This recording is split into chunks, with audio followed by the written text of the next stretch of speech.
ذی الحج کا چاند نظر آنے کے بعد اپنے ناخن کو تراشنا اور بالوں کو کاٹنا، اور لوگ جو قربانی کرنے کا ارادہ رکھتے ہیں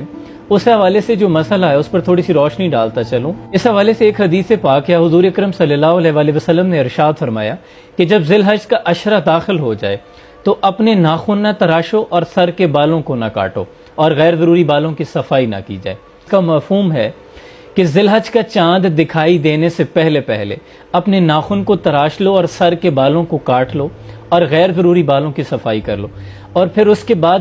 عید الاضحیٰ کی نماز پڑھنے کے بعد یہ عمل کرو۔ تو یہ مستحب ہے، اس کا اجر و ثواب ہے ایک قربانی کرنا،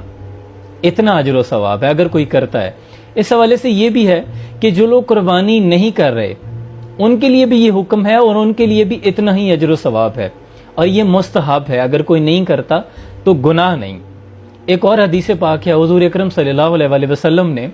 اپنے ناخن کو تراشنے اور غیر ضروری بالوں کی صفائی، مونچھوں کو کترنے اور اپنے بالوں کو کاٹنے کے حوالے سے آخری حد 40 دن مقرر کی ہے، لیکن اس کا ہرگز یہ مطلب نہیں کہ آپ 40ویں دن کا انتظار کریں۔ اس لیے جو لوگ قربانی کرنے کا ارادہ رکھتے ہیں اور جو نہیں رکھتے ان پر بھی یہ ہے، میں دوبارہ ریپیٹ کر دوں، کہ ذی الحج کا چاند نظر آنے سے پہلے اپنے ناخن کو تراش لیں، بالوں کو کاٹ لیں، داڑھی کا خط بنوانا ہے تو وہ بنوا لیں، غیر ضروری بالوں کی صفائی کر لی جائے، پھر عید الاضحیٰ کی نماز پڑھنے کے بعد یہ عمل کریں، تو اس کا اجر و ثواب یہ ہے کہ آپ کو ایک قربانی کرنے کا ثواب ہوگا۔ ایک اور بات کہ اگر کوئی کسی مجبوری کی وجہ سے اپنے بالوں کو کاٹ لیتا ہے، داڑھی